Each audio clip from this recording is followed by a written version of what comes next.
dañuy yëngu ci wàllu contrôle organisation internationale boo xam ne réew yi nga xam ne dañuy boole di làkkum français moo dajale ay kuréel yoo xam ne ci wàllu contrôle gestion des fonctions ou bien des fonds publics ñi nga xamante ni ci wàllu contrôle la ñuy yëngu mbootaay bi ñooñu la dajale démb dañu amaloon benn assemblée générale muy 10e session bi ñi ngi ko amaloon Dakar démb mercredi 9 avril 2025 pour waxtaanee ni ñu mën a jooyante ou bien améliorer weccoon tey xalaat ci naka la ñu mën a jooyante anam gi ñuy contrôler les finances publiques ci réew yi nga xamante ni ñoo ko sekk muy dans la zone francophonie bi. kii di Mamadou Faye di premier président de la Cour des comptes bu Sénégal def une déclaration que ni dossier yi nga xamante ni jotoon nañu ko produire ci rapport de la Cour des comptes bi concerné gestion des finances publiques entre 2019 et 2024 ci jamonoy nguuru Macky Sall transmettre nañ ko ki nga xamante ni mooy procureur général de la Cour. kenn ci membre cour bi nga xam ni bu ñu finiré ou bien càmbar dossiers yi ba produire des résultats parce que même le premier président de la cour souligné na ko cour bi visé wul des personnes ñëwul di accuser ay nit dafay faire l'état des lieux des finances yan kuréel la concerné yan ministère la concerné yan direction s'il s'agit de la direction générale des impôts et domaines ñu def le point. Maintenant il y a le procureur général de la cour bi nga xam ni tout ce qui est liaison ou bien poursuite wala lënkale diggante ministère de la justice ak li cour bi produire yan topp lañ ci war a mën a amal moom mooy statuer ci fànn yooyu noonu. Et là Mamadou Faye di premier président de la Cour des comptes nee na transmettre nañ les dossiers au procureur général bi nga xam ne moo war a statuer. Donc tey la question qui se pose mooy après lan la ñu mën a xaar ci poursuite yi et aussi yan personne la ñu war a viser. tey je l'avais souligné dans une de mes interventions que rapport bi du cité tour mais boo xoolee dans le rapport parce que boo xoolee y avait même une polémique avec les opposants qui disent que ñoom laajuñu leen seen avis. Vous voyez des personnalités qui avaient occupé certaines fonctions ne ñoom laajuñu leen seen avis alors que cour bi y a le président Niane qui l'avait souligné dans l'une de ses interventions ne ñoom visé wuñ des personnes ay institutions la ñuy ñëw xool l'état des lieux xool l'état des finances def seen rapport. Maintenant lan la ñu mën a xaar après ci poursuite yi tey tous les faits yi nga xam ne relaté nañ ko y avait des personnes qui avaient occupé certaines fonctions tey bu ñu jëlee par exemple certains dossiers si on prend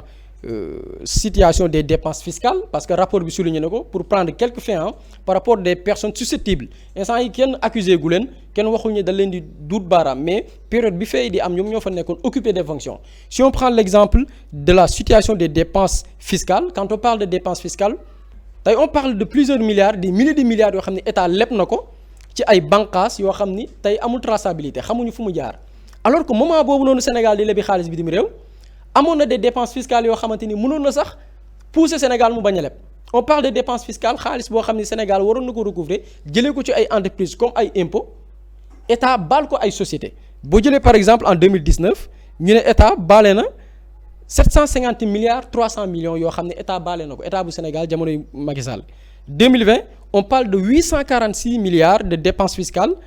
yu tegal 90 millions. En 2021 on parle de 952 milliards 700 millions yoo xam ni état bu Sénégal baal na ko des entreprises yoo xamante ne nii bu ko état recouvrer woon dugal ko ci gafagaam xëy na peut-être tey du ñu toll foo xam ne Sénégal dina lebi des milliers de milliards ñuy wax des dettes de 14 000 milliards yoo xam ne tey ñun ñoo nar a continuer di ko fay ak peut-être les générations qui vont venir. Et ñu xoolee l'évolution des dépenses fiscales entre 2019 et 2021 on constate une évolution. 2019 750 milliards 2020 846 milliards 2021 952 milliards donc on s'attend plutôt entre 2022 2023 2024 une évolution. Il y a jamais 203 comme on le dit mais la Cour s'est rendu compte que 2022 et 2023 bi ñu sollicité la DGID muy direction générale des impôts et domaines pour que dépenses fiscales yi li ñu baale 2019 xam nañ ko li ñu baale 2020 xam nañ ko li ñu baale 2021 xam nañ ko mais qu'en est-il 2022 et 2023 DGID produirul des rapports yoo xamante ne nii ou bien des données qui peuvent justifier que Sénégal nangam ci ay milliards peut-être même c'est des milliers de milliards yu ñu baale si on suit l'évolution des dépenses fiscales entre 2019 et 2021 mais DGID produirul des rapports kan moo nekkoon jamono yooyu DGID en tant que directeur il s'appelle Abdoulaye Diagne peut-être comme je l'ai dit tantôt accusé wuñ kenn cité wuñ des noms mais xam nañ pour chaque fait jamono yi muy am kan moo occupé woon telle responsabilité donc loolu benn fait la boo xam ne peut-être après enquête yi dossiers yi ñu transmettre ki nga xam ne mooy procureur général gannaaw moom it bu ko jébbalee autorités judiciaires yi nga xam ne ñoo war a statuer loolu lépp dina leer avec les autorités concernées.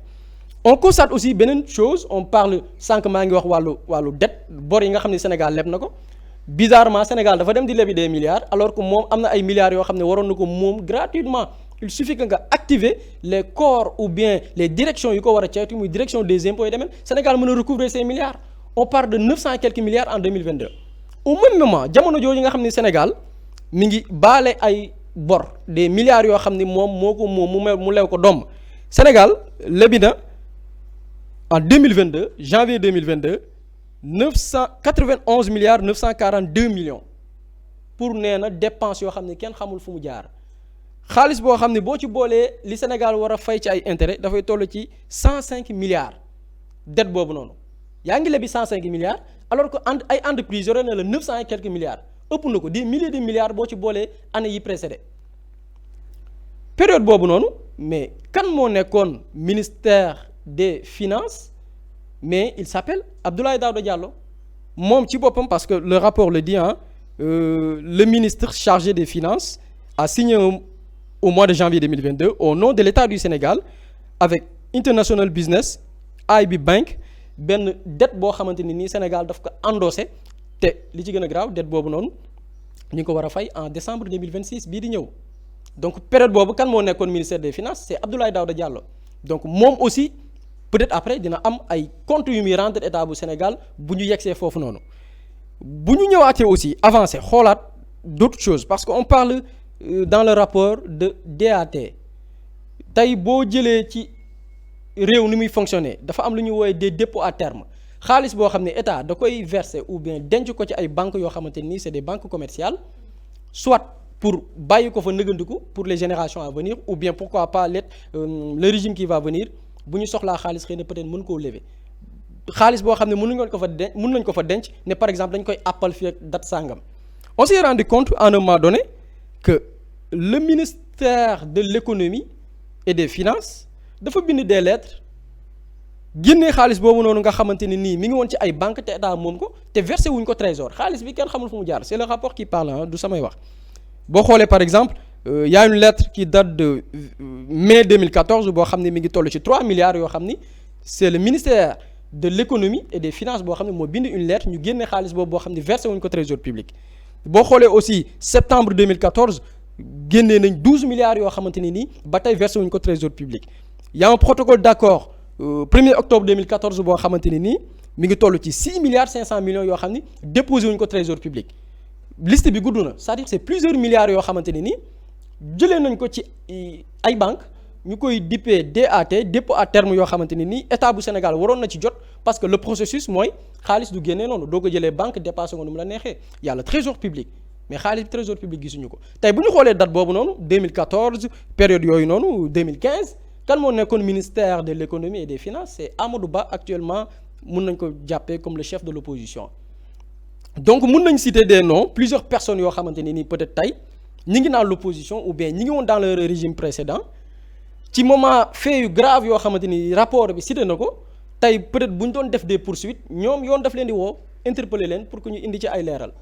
comme je l'ai dit tantôt accusé wuñ kenn Cour des comptes ci boppam cité wul ay tour mais joxe na des chiffres joxe des dates yoo xamante ni nii ci période yooyu xam nañ kan ak kan moo occupé woon ban fonction donc actuellement loolu lañ mën a xaarandi dossiers yi jébbal nañ ko procureur général bi nga xamante ni nii moo nekk auprès de la cour bi nga xam ni moo war a après transmettre le dossier les autorités judiciaires ñi nga xam ne ñoo war a mener les poursuites ñi ngi xool di xaar comme ni ko wolof di waxee fu waanante di mujjee ki gëtam. am na solo nekkoon rapport bi nga xamante ni Cour des comptes ginnaaw bi mu ko fësalee dossier yi léegi daal dinañu ko yóbbu ci table procureur bu fekkente ni Baye Ndongo am na lenn loo xamante ni da nga ko ci daal di sànni par rapport ak situation yi fi mu toll jamono ji jëm ci yooyu les dossiers. waaw xam naa comme Boury def na ci leeral yu am solo par rapport ak li nga xamante ni moom la ñu daal di saisir la cour des le procureur par rapport ak rapport bu Cour des comptes bi.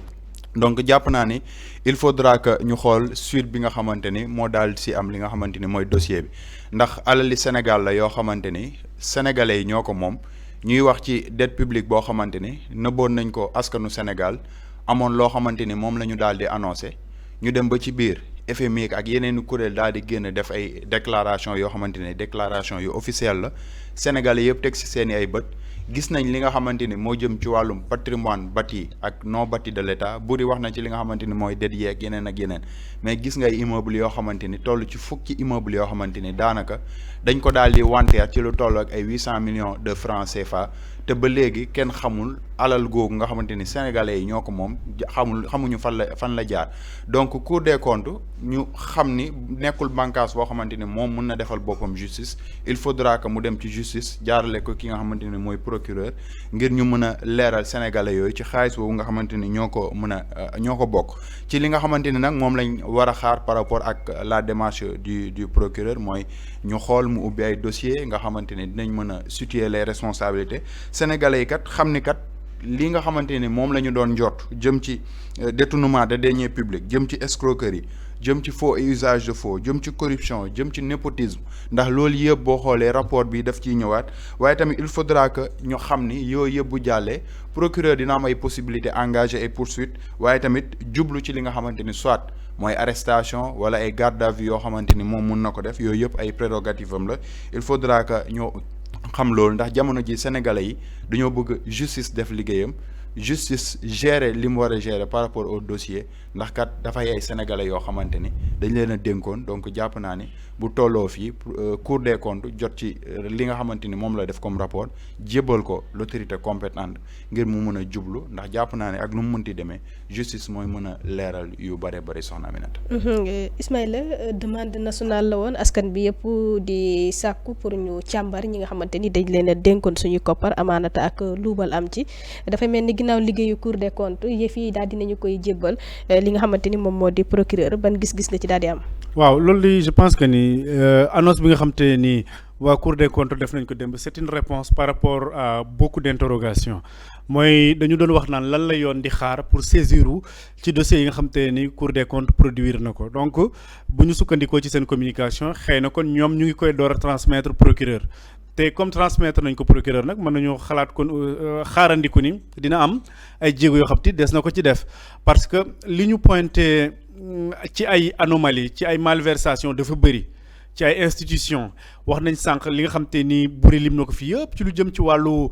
fiscalité ay nit ñoo xam te dañ leen a baal ay impôts te teguñu ko fenn loolu yëpp dikkaat nañu ci donc loolu waxuñu ne diw sàngam moo ko def mais wax nañu ni donc àpp sàngam ba àpp sàngam la xew te xam nañu àpp sàngam ba àpp sàngam kan moo nekkoon directeur général des impôts et des domaines xam nañ li nga xam te nii xew na par exemple ci lu jëm ci wàllu programme des domaines agricoles la nga xam te xew na fa yëpp ci ay malversation waxuñu ne diw moo def nangam mais en tout cas am na lu ñu wax ni xew na fa ci ay njuuj njaaj te xam nañ kan moo fa nekkoon ci àpp boobu donc là Boury ni mu ko waxee rek y a des noms yoo xam te ni tey mën nga ni diw mi comme lii am na ci direction bi nga xam te ni moom moo fa nekkoon de telle date à telle date kon xëy na am na lu mu ci xam donc nag comme am na lu mu ci xam mënees na xaarandiku yoon comme jébbal nañu ko dossier bi ñu woo ko laaj ko lan moo nekk responsabilité am ci mbir yooyu parce que aussi quand on produit des rapports c'est pas pour faire de la littérature bind noonu rek des documents après ranger dans les tiroirs mu jeex c'est parce que dafa am loo xam te ni dafa soxal ñëpp les finances publiques naka lañ koy jëfandikoo dërëm bu ñu génnee ci keesu nguur fan lañ koy dugal lépp loo xam te dañu dem lebi ko fan lañ koy dugal et cetera loolu yëpp dafa war a am traçabilité dafa war a am reddition des comptes laaj nit ñi carrément naka ngeen doon gérer li nga xam te moom lañ leen dénkoon loolu mooy liggéeyu corps de contrôle lu ci demee ni Cour des comptes ñoom nag dafa am fu seen liggéeyam mooy bu ñu produire rapport ba pare jaar ci anam yi nga xam te foofu la ñu war a jaar bu ñu ci paree jébbal ko kilifa yi ñu ko war a jébbal bu ñu jàppee ni tamit am na loo xam te ni yoon may dafay laaj ñu daal di ko jébbal ñi nga xam te ñooy féete wàllum yoon lu ci demee ni procureur ñu def ko ñoom nag seen jaan dafay daal di wàcc ñi ci des nag mooy ñiy saytu lu jëm ci wàllum yoon ñoom nag ñoom ñoo war a des poursuites